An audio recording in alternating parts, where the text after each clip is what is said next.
So, first of all, I would like to simply give you a definition of what we mean when we talk about, the internet, because it can sometimes be confused with the World Wide Web. We ourselves are guilty of interchanging the two. Now, they're very similar. Just to give you a quick rundown, the internet is an infrastructure, okay? The hardware of computers, cables, things like that. Think of it as a set of roads. The World Wide Web is let's think of it like a vehicle, the cars, the trucks that travel along the roads. When it comes to actual information that you collect on your phone or on your laptop, things like that, you are accessing information via a website. Information is going from your device to the server and back again many hundreds of times possibly, and that is the internet using the World Wide Web.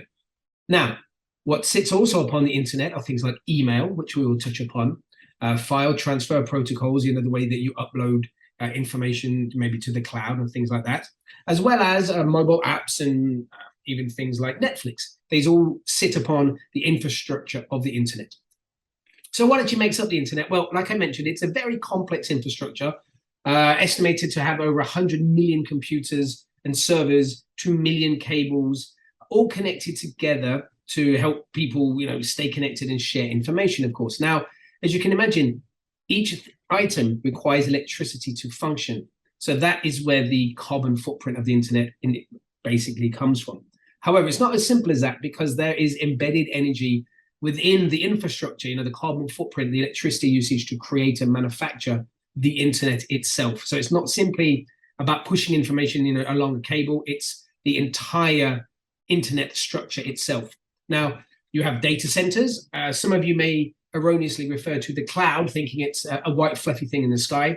Unfortunately, it's a large warehouse stuffed full of servers and computers, generating enormous amounts of heat, requiring huge amounts of electricity to keep it cool and to operate. So yeah, it's a little bit of a misnomer. Some great PR has gone on there calling data centers the cloud. Access networks, so there are things like your switches, your masts, antennas, those types of things more prominent that you see.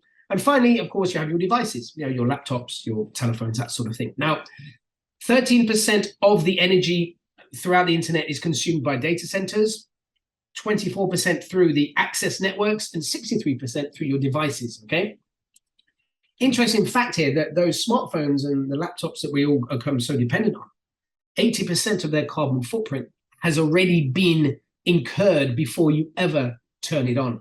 Now, what that means is a great way to reduce the carbon footprint, either as an individual or especially as an organization, is to delay upgrading hardware, okay? Whether that's delaying upgrading your smartphone or computers and things like that, you are going to be able to reduce your carbon footprint a lot simply by delaying in the upgrading process.